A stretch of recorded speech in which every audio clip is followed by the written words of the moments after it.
you'll put your hands together and welcome Rick Collingwood.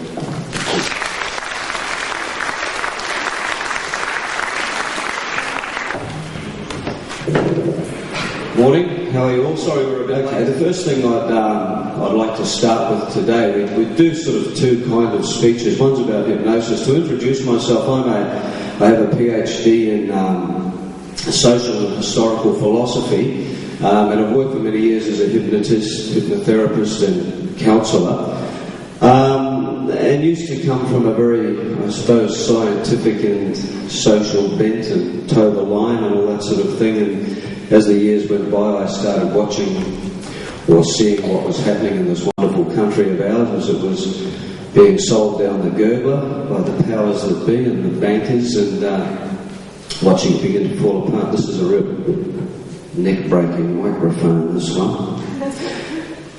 So as I began to watch what was happening to the microphone, as I began to watch what was happening in society,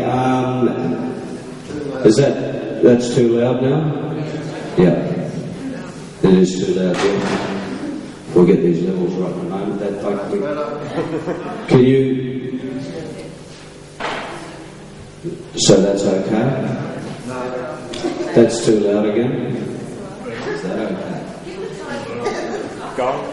1, 2, 3, 4. That's fine. 1, 2, that's okay? Perfect. Don't touch them dials. Thanks.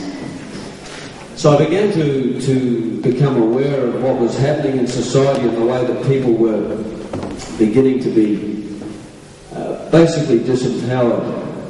The greatest medium that they use for this, of course, is the television. And the television is a device which studies have shown now children can be hooked up to EEGs. They watch a TV, given a distraction.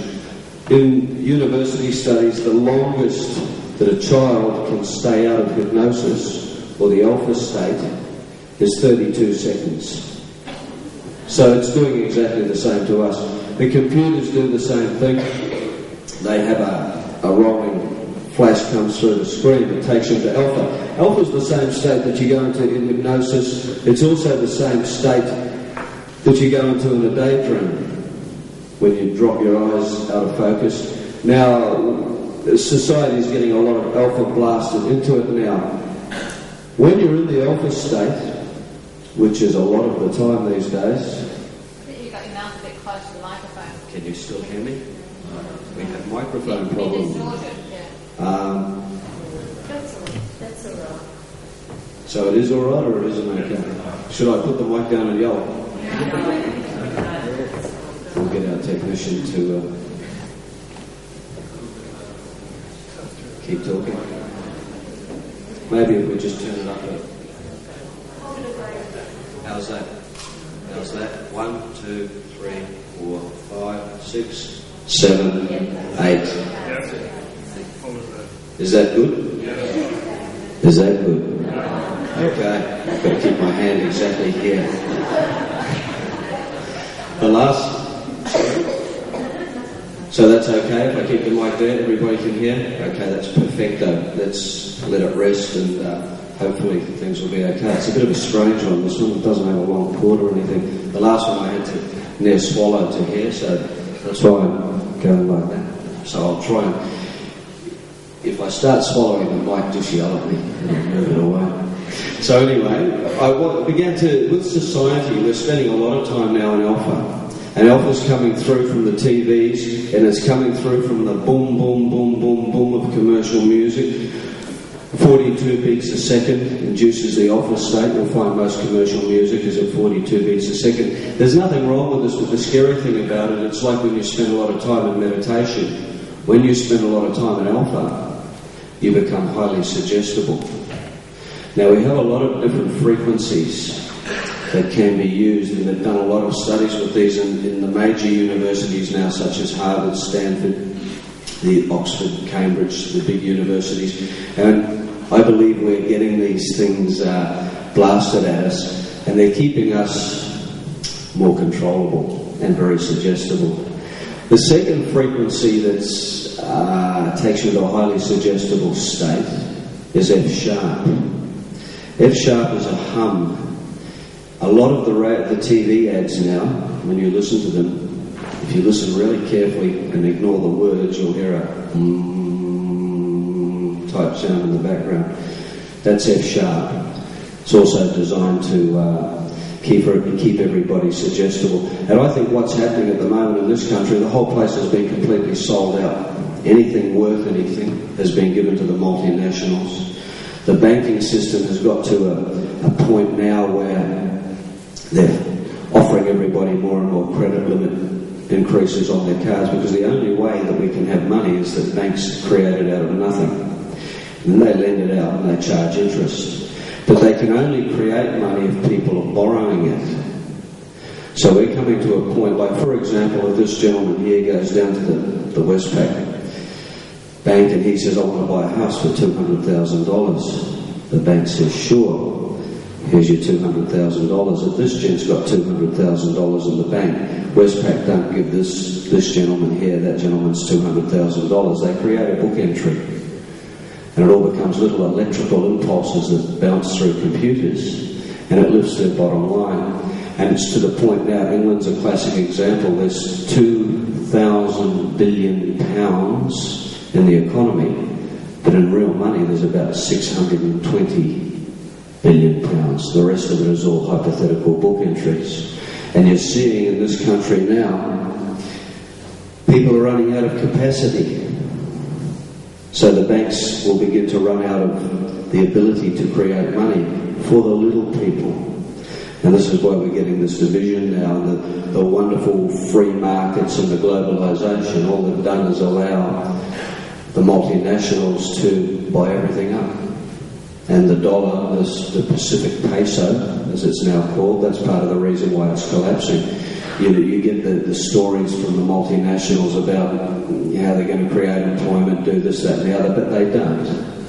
They destroy the economy, they attack the ecology, and they've flattened us. 20 years ago, $80 in this country, you'd go to the supermarket and fill a tumbler to the brim, throw a couple of records in there, and a bit of this and that. Now $80 is 3 packets of cigarettes, a loaf of bread and a bottle of milk at the shop down the road. So there's significant changes happening. I believe it's just going to keep getting worse and worse and worse. And all the way through, all this money, as I said, is being created hypothetically. And we're at a stage now in this country where you're seeing the HIHs and the massive corporations collapsing. Last night I was watching TV, the World News, and WorldCom, the giant computer company, went down for 1.7 billion last week, and they just found another. It was either 3.7 or 6.2 billion in accounting anomalies that someone had conveniently forgotten about. So you're watching now this pool of sharks, and most of the little fish have been eaten up, and now they're attacking each other. And the capitalist system being what it is, it's a monopoly game, and in the end one person wins the lot, and it's really speeding up quite quickly. So what I'm trying to say here is, if you can avoid doing it, don't borrow any of the artificial money the banks are creating and put it on your plastic, because it's only eventually going to lead to financial trouble for most people, I believe. The corporations will be fine, and I think we're very lucky to live in this country. You know, there's places that are far worse off. I was watching a thing a while ago in Argentina, which had an economy 20 years ago very similar to ours, and I've been to Buenos Aires, and the people of Buenos Aires, when I was there in 1989, basically lived like us. And I don't know if anybody saw the program on 60 Minutes a couple of months ago, where ex-businessmen now, their job is to hunt down bank managers and politicians and kill them. There's literally gangs of businessmen. Their economy was destroyed overnight, and their economy was very similar to how ours is. And they just pulled the plug, and you get a country like this one that's been sold out, is run by cheats and thieves and liars. They stand there every time you hear an economic report, and they say how wonderful everything's going, and the balance of trade figures are fine. But the Australian Bureau of Statistics was stopped 3 years ago from actually saying what the balance of trade is. So they used to say, oh, this year This month we fell on the hole for another $3 billion. Now they just say the balance of trade is quite okay. So in reality, I think that we'd probably be close to $750 billion in debt in this country now. All of the resources have been sold to the multinationals. The multinationals pay 2% tax. So 80% of the tax burden in this country has been given to the worker who's being chomped up. Savings are being eroded. Interest rates really don't have anything to do with it. They're a control mechanism of how much we can or can't spend. I think interest rates are used both to pour money out of the economy.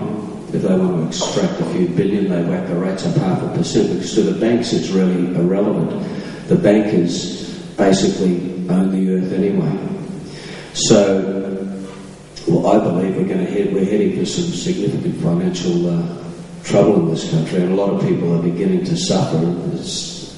It's just the beginning. And we have everything that our grandfathers fought for has been sold away.